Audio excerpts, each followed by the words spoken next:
अब आते हैं डबल डिस्प्लेसमेंट रिएक्शन पे। डबल डिस्प्लेसमेंट रिएक्शन जो है थोड़ा यूनिक है, आपने इस क्लास से पहले डबल डिस्प्लेसमेंट रिएक्शन मेरे हिसाब से नहीं पढ़ा होगा। ये देखो, ये डिफ़िकल्ट नहीं है, सेम डिस्प्लेसमेंट रिएक्शन जैसा ही है। वहाँ पर क्या हो रहा था, डिस्प्लेसमेंट रिएक्शन में क्या हो रहा था कि एक एलिमेंट आ रहा था जो दूसरे का जगह ले रहा था और उसको भगा दे रहा था। डबल डिस्प्लेसमेंट मतलब कि क्या, दो बार डिस्प्लेसमेंट होगा, मतलब कि यहाँ पर दो एलिमेंट आएंगे और दोनों आपस में अपना अपना जगह बदल लेंगे।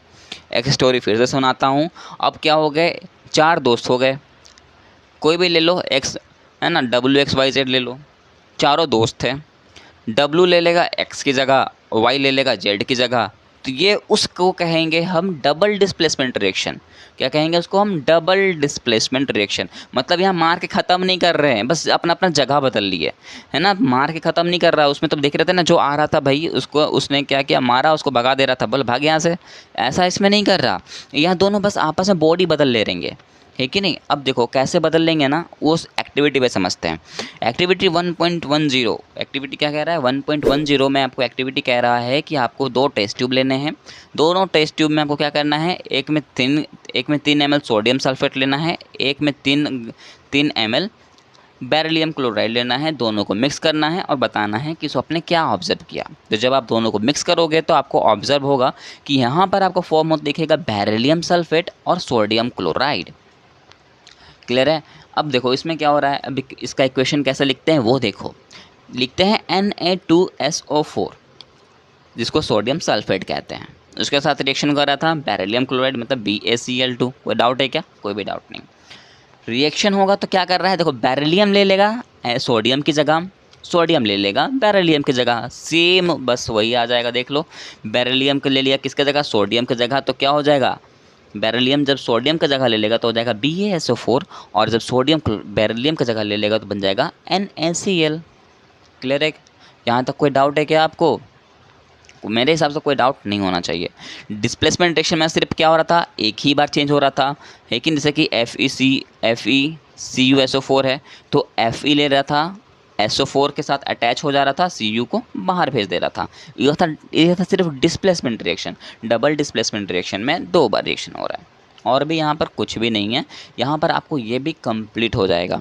अगर आप बोलोगे तो कहीं कहीं इसका डेफिनेशन ये भी कहता है कि मान लो कभी ऐसा रिएक्शन ना दिखे, क्वेश्चन आपको कुछ और दे के पूछे कि बताओ ये डिस्प्लेसमेंट है, ये डबल डिस्प्लेसमेंट है।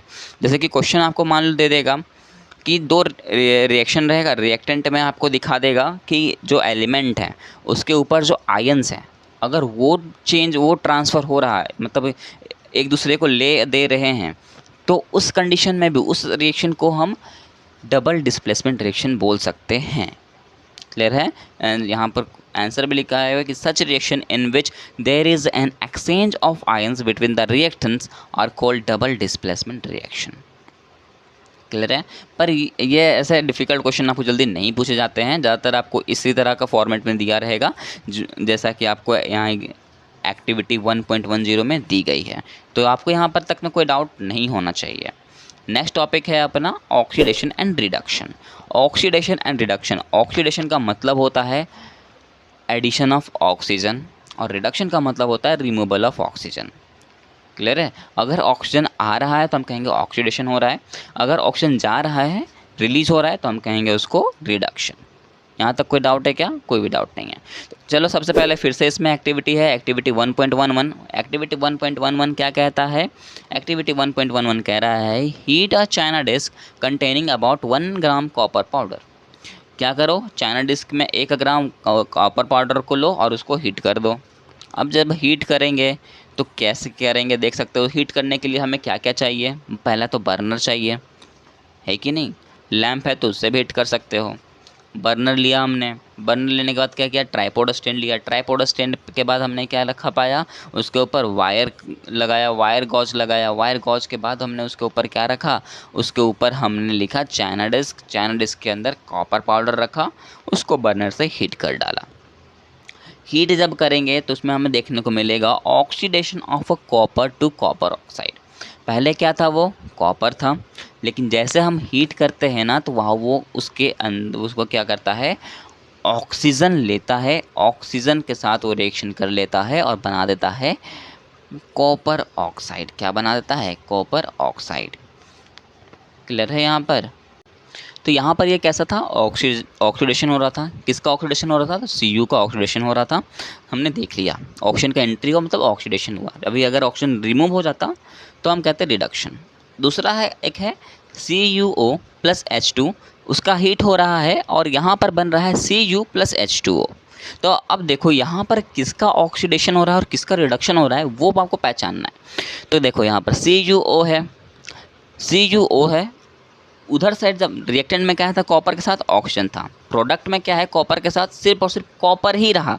मतलब यहाँ पर ऑक्सीजन था पहले, प्रोडक्ट में जाकर के ऑक्सीजन गायब हो गया, तो इस कॉपर का रिडक्शन हुआ।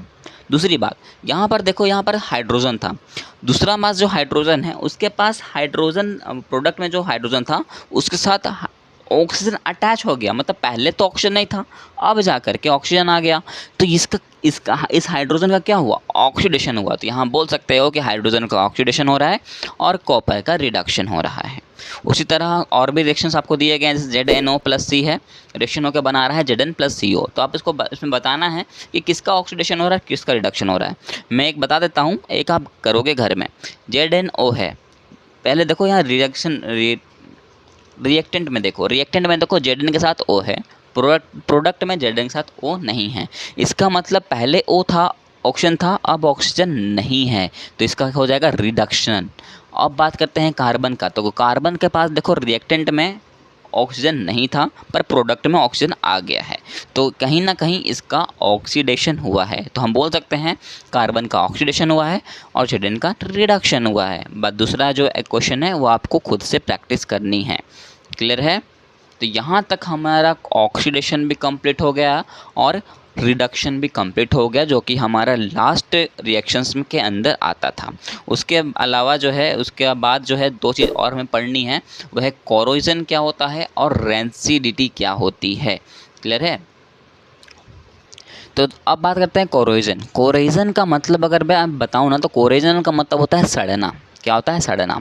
जैसा कि आप कभी कोई आयरन नेल लेते हो तो क्या वो हमेशा वो ऐसा ही रहता है, क्या नहीं रहेगा। अगर आप उसको किसी वाटर में रख डाल के देखना, वो कुछ टाइम के बाद जो होगा ना, वो सड़ना शुरू कर देगा, रस्टिंग लग जाती है, तो उसी को कहते हैं रस्टिंग ऑफ आयरन। तो कोरोजन में हमें ये चीज़ देखने को मिलेगी कि इसमें रस्ट बहुत जल्दी लग जाता है, मतलब सड़ने बहुत जल्दी लगेगा।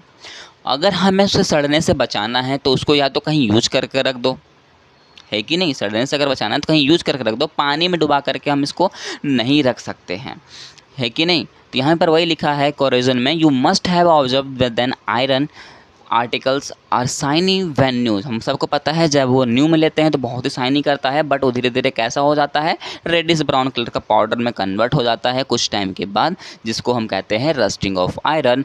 सम अदर मेटल्स आल्सो गेट एड ट्रांसिट इन द मैनर। कोई भी मेटल ऐसा नहीं है जो सड़ता नहीं है, सिर्फ 3 ही मेटल हैं ऐसे जो सड़ते नहीं हैं। वो कौन कौन से, गोल्ड, सिल्वर और पैलेडियम। यही 3 मेटल हैं जो कि नोबल मेटल्स कहलाते हैं, जो कि किसी के साथ रिएक्शन नहीं करते हैं। अगर सोचो गोल्ड किसी के साथ रिएक्शन कर लेता तो इतना महंगा क्यों होता यार वो। अगर वो रिएक्शन कर रहा है ना किसी के साथ, तो इतना समझ लो कि तुम्हें चूना लगा दिया गया है समझ गए। क्लियर है, गुड। अब देखो उसी के साथ, अब उसी में क्या है, उसके बाद क्या है, उसके बाद लिखा हुआ है corrosion cause damage to car bodies. Corrosion जो होते हैं, जब हम देखते हो कार जो होता है, कार तो ज़्यादातर कॉपर के ही बने होते हैं, तो कुछ देखते हो जब ज़्यादा टाइम हो जाता है तो कार भी थोड़े बहुत सड़ने लगते हैं, है कि नहीं। कार की बॉडी जो होती है वो सड़ने लगती है।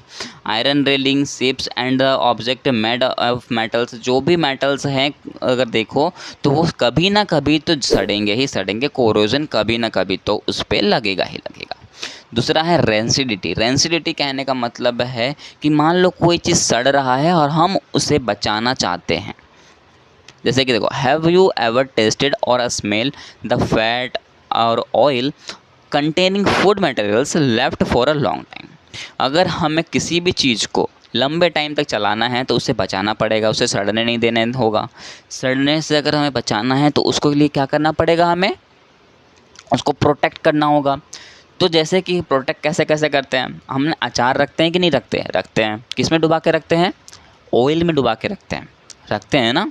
ऑयल में इसलिए डुबा के रखते हैं क्योंकि वो उसे क्या करता है, सड़ने से बचाता है कि नहीं, सड़ने से बचा के रखता है, स्मेल आने नहीं देता है, टेस्ट ख़राब होने नहीं देता है। इसलिए हम उसको क्या करते हैं, अचार को ऑयल में रखते हैं। तो एक तरह से वो किसका काम कर रहा है, रेंसिडिटी का काम कर रहा है। तो अब कोई पूछेगा आपसे कि हम अचार को ऐसे क्यों रखते हैं ऑयल में, तो अब तो बता सकते हो ना एग्जांपल दे करके, सर ये रेंसिडिटी का एग्जांपल है, इसको सड़ने से बचाते हैं इसलिए हम उसे ऐसा रखते हैं ताकि हम उसे लंबे टाइम तक उसको ना तो टेस्ट में चेंज हो, ना ही स्मेल में चेंज हो, ना ही टेम्परेचर में चेंज हो। क्योंकि किसी भी तरह में चेंज हो गया ना तो वो रिएक्शन कर जाएगा। उस रिएक्शन को हम कहते हैं केमिकल रिएक्शन, जैसा कि हमने स्टार्टिंग में पढ़ा था। यहाँ तक कोई डाउट है क्या? कोई डाउट नहीं होना चाहिए। और हम सड़ने से इसलिए बचाते हैं क्योंकि वो खाना तो हमें ही है। हम अगर ख़राब फूड खाएंगे तो भैया अब हमारा तबीयत ख़राब होगा। तो हम अपने खाने के लिए हम क्या करते हैं, उस सब क्या करते हैं, फ़ैट का यूज़ करते हैं और ऑयल का यूज़ करते हैं। क्लियर है? ये लाइन आप जो है कंप्लीट पढ़ लेना, पर इसमें बस इतना ही लिखा हुआ है कि हम किस उसको सड़ने से बचाने के लिए ऑयल का यूज़ करते हैं और फैट्स का यूज़ करते हैं। और यहाँ पर आपका चैप्टर हो जाएगा कंप्लीट। और मेरे को बताना कि आपका जो कॉन्सेप्ट है वो क्रिस्टल क्लियर हुआ कि नहीं। अगर नहीं हुआ तो मैं और कोशिश करूँगा कि इसके भी बेटर कर पाऊँ। और अगर हो जाता है तो आप मेरे चैनल को सब्सक्राइब कर लेना, वीडियो को लाइक ज़रूर करना, और कोई डाउट हो तो आप कमेंट ज़रूर करो। ओके, मैं इसका आपके कमेंट का रिप्लाई 1 से 2 घंटे के अंदर ज़रूर करूँगा, ये मेरा प्रॉमिस है। And thank you, have a nice day.